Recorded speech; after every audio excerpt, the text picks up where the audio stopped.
Hello guys, तो आप लोग कैसे हैं? आशा करते हैं आप सभी स्वस्थ और अच्छे होंगे और अपनी पढ़ाई को सुव्यवस्थित ढंग से कर रहे होंगे। तो बिल्कुल सभी को राधे राधे, सभी को जय श्री कृष्ण। दोस्तों, एक बार सभी लोग वीडियो को शेयर करते हुए अपने दोस्तों के साथ, अपने मित्रों के साथ, अपने बंधुओं के साथ, और चैनल पर नए बने हैं तो चैनल को बिल्कुल सब्सक्राइब करें और बेल आइकन को जरूर प्रेस करें। जैसा कि आप लोगों से वादा किया गया था कि हम लोग मॉडल पेपर को सॉल्व करते हुए मिलेंगे, तो बिल्कुल आपको सेट देखते हुए सेट 1 2023 आप खोल लीजिए और हम लोग पहले 20 नंबर ऑप्शनल सवाल पर फोकस करने वाले हैं, ऑब्जेक्टिव सवाल पर। तो उस अगर 20 में से आपका ऑब्जेक्टिव सवाल एक भी गलत होता है तो समझ लीजिए कहीं ना कहीं हमारे लिए वो परसेंटेज को डाउन करने की वो होता है। तो हम लोग उस 20 में से 20 को सवाल को सही करेंगे।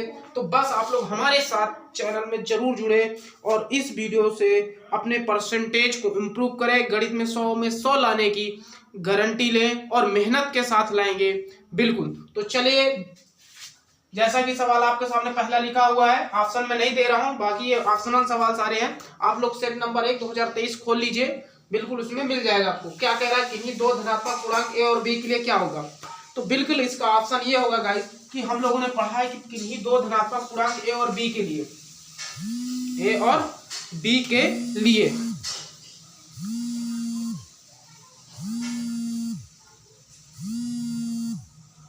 हाँ बिल्कुल। तो देखिए, किन्हीं धनात्मक पूर्णांक ए और बी की अगर हम बात करें तो मास इसका होता है पहली संख्या गुणे दूसरी संख्या बराबर HCF किसका, ए कामा बी का, और गुणे LCM किसका, ए कामा बी का।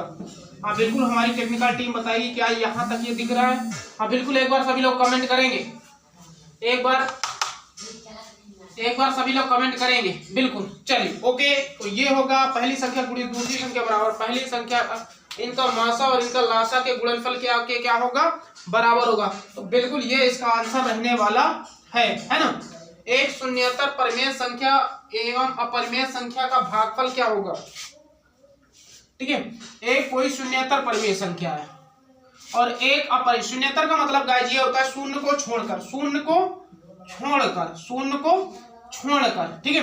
तो शून्येतर परिमेय संख्या, अगर परिमेय संख्या में गाइस आप परिमेय संख्या में आप अपरिमेय संख्या का भाग करेंगे, अपरिमेय संख्या का भाग करेंगे तो हमारी अपरिमेय संख्या मिलने वाली है। हम लोग बहुत ज्यादा सिद्ध किए हैं अपरिमेय संख्या मिलने वाली। जैसे कि अगर हम बात करें 3/√3 आ जाए तो कहीं ना कहीं ये आपकी कैसी संख्या हो गई, परिमेय है। ये आपकी कैसी संख्या होगी, परिमेय। लेकिन √3 आपकी कैसी होगी, आप परिमेय हो गई। √3 आपकी कैसी होगी, तो आप परिमेय हो गई। ठीक है, तो इससे ये जो आएगा एक शून्येतर परिमेय संख्या और परिमेय संख्या का जो भागफल आएगा वो क्या आने वाला है, अपरिमेय संख्या आने वाला है ना। अब आगे देखिए तीसरा सवाल, बिल्कुल एक बार सभी लोग नोट करते हुए चलेंगे, एक बार सभी लोग नोट कर लीजिए। हाँ बिल्कुल, एक बार सभी लोग नोट करते हुए चलेंगे, एक बार सभी लोग नोट कर लीजिए। ठीक, चलो यहाँ तक हो गया तो हम लोग आगे बढ़ने का प्रयास करेंगे। ओके, सभी लोग थम्स अप कर दीजिए। हाँ बिल्कुल, चलिए अब आगे बिल्कुल आगे की ओर बढ़ेंगे गाइस। अब देखिए, अगर हम बात करें इसका तीसरा, यदि m बराबर इतना है और n बराबर इतना, तो इसका मान पूछा है गाइस। देखिए m बराबर कितना है 5 और n बराबर कितना है m+7। तो हमसे पूछा है बताओ m² + n² का मान कितना होगा। तो देखिए, तो n का मान निकाल लेते हैं। m का मान कितना है 5 + 7 गाइस, n बराबर आ जाएगा 13, ओ सॉरी 12 आ जाएगा, है ना। 5 में आप 7 जोड़ेंगे कितना आएगा, 12 आएगा। और इसका जब किसका मान निकालना है, m² + n²। तो गाइस अगर m² का मतलब 5 का स्क्वायर प्लस n का स्क्वायर का मतलब गाइस कितना 12 का स्क्वायर। और इसको अगर आप सॉल्व करें 5 का 25 और 12 का 144, है ना। अब इनको अगर ऐड कर दीजिए तो 169 आएगा और 169 किसने क्या स्क्वायर रूट होगा, तो बिल्कुल वो 13 का स्क्वायर रूट होगा। बिल्कुल एक बार हम सब जोरदार वीडियो को शेयर करते हुए चलेंगे और चैनल पर नए बने हैं तो बिल्कुल चैनल को सब्सक्राइब करते हुए चलेंगे।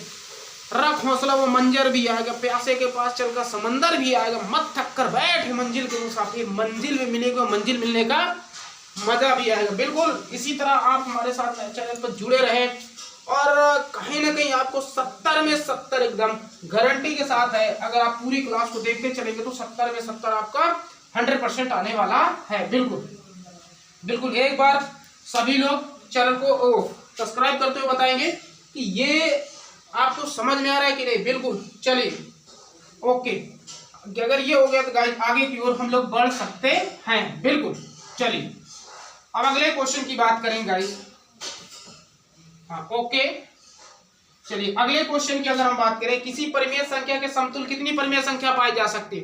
तो बिल्कुल किसी परिमेय संख्या के समतुल्य परिमेय संख्या इनफाइनाइट पाई जाएगी, अनंत पाई जाएगी। कितनी पाई जाएगी गाइस? तो अनंत पाई जाएगी। इनफाइनाइट मतलब अनंत पाई जाएगी। कितनी परिमेय संख्या पाई जाएगी? तो अनंत परिमेय संख्या पाई जाएगी। तो इसका आंसर क्या होगा? अनंत होगा। इसका आंसर क्या होगा? अनंत होगा। तो ये एक नंबर ऑनलाइनर है, तो बिल्कुल इसको आप कर सकते हो, है ना। तो इसका क्या होगा? 1 होगा। अब क्या कह रहा है? इतना तथा इतना, अगर ये शर्त दिया है तो बताइए इसका क्या होगा। जैसे कोई रैखिक समीकरण a1x plus b1y plus c1 बराबर 0 और दूसरा a2x plus b2y plus c2 बराबर 0, ये दो रैखिक समीकरण दिए। अगर ये शर्त मिलता है guys a1/a2 does not equal to b1/b2, तो इसका मिलेगा 1 सॉल्यूशन, एक हल प्राप्त होंगे। मतलब ये दोनों अच्छा रैखिक समीकरण हो तो इसका जो ग्राफ बनाएंगे एक सीधी रेखा सरल रेखा बनेगी और ये क्या मिलेगा? एक हल प्राप्त होंगे, संगत होगा। दोनों ग्राफ, दोनों सरल रेखाएं एक दूसरे को एक बिंदु पर प्रतिच्छेदित करेंगे।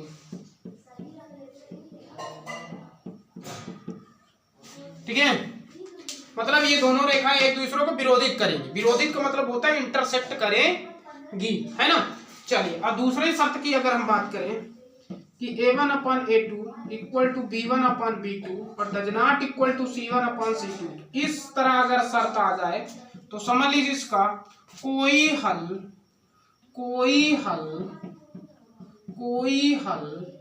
नहीं प्राप्त होगा। मतलब ये अविरोधी होगी। ये दोनों रेखाएं इस शर्त में अविरोधी होंगी, एक दूसरे विरोध नहीं करेंगे। मतलब ये समांतर होंगी, समांतर रेखाएं होंगी। इनका अगर ग्राफ कैसे होगा? तो गाइस समांतर रेखाएं होंगी और ये असंगत होंगी। ये कैसी होंगी? तो असंगत होगी। अगर वही तीसरी शर्त की अगर हम बात करें, जैसे अगर आ जाए a1/a2 equal to b1/b2 equal to c1/c2, अगर इस शर्त में आ जाता है तो इसके इनफाइनाइट मतलब अनंत हल प्राप्त होंगे। कितने हल प्राप्त होंगे गाइस? तो अनंत हल प्राप्त होंगे, है ना। अनंत हल प्राप्त होंगे। ठीक है, अब जब अनंत हल इसके प्राप्त होंगे तो ये रेखाएं संपाती होंगी। रेखाएं संपाती होंगी, संपाती ओवरलैप करेंगे एक दूसरे पर, है ना। संपाती होंगी और ये संपाती होंगी तो कहीं ना कहीं ये संगत होंगी, है ना। तो आप समझ सकते हैं ये कंडीशन किसके लिए है। ठीक है, अब कह रहा है किसी संख्या का 1/3 21 के बराबर है। मतलब कोई संख्या अगर x का 1/3 21 के बराबर है गाइस, तो वह संख्या निकालना। तो संख्या हमने x माना, उसका 1/3 1/3 21 के बराबर है, तो वो संख्या कितनी हो जाएगी? 21 त्रिक का 63, मतलब वो संख्या आपकी 63 आ गई है। तो एक बार जरूर बताएंगे ये आपको वीडियो कैसी लगी। अगर इस वीडियो आपको पसंद आई हो तो बिल्कुल एक बार कमेंट आप लोग जरूर करेंगे। ठीक है, आज की क्लास हम छोटी ही रखेंगे, ज्यादा लॉन्ग नहीं रखेंगे, लेकिन आपको अगर ये क्लास पसंद आ रही है तो बिल्कुल कमेंट जरूर करेंगे। तो ये क्लास हम लॉन्ग भी कर सकते हैं। तो बिल्कुल आज आप लोग इस क्लास को नोट करिए और अच्छे से बताइएगा कि ये क्लास आपको कैसी लगी। तो फिर हम लोग नेक्स्ट क्लास में और भी बेहतरीन करते हुए जरूर प्रदर्शित होंगे एक नई ऊर्जा के साथ। तो बिल्कुल दोस्तों आज के लिए बस इतना ही। तब तक के लिए सभी दोस्तों को राधे राधे और सी जय कृष्णा दोस्तों।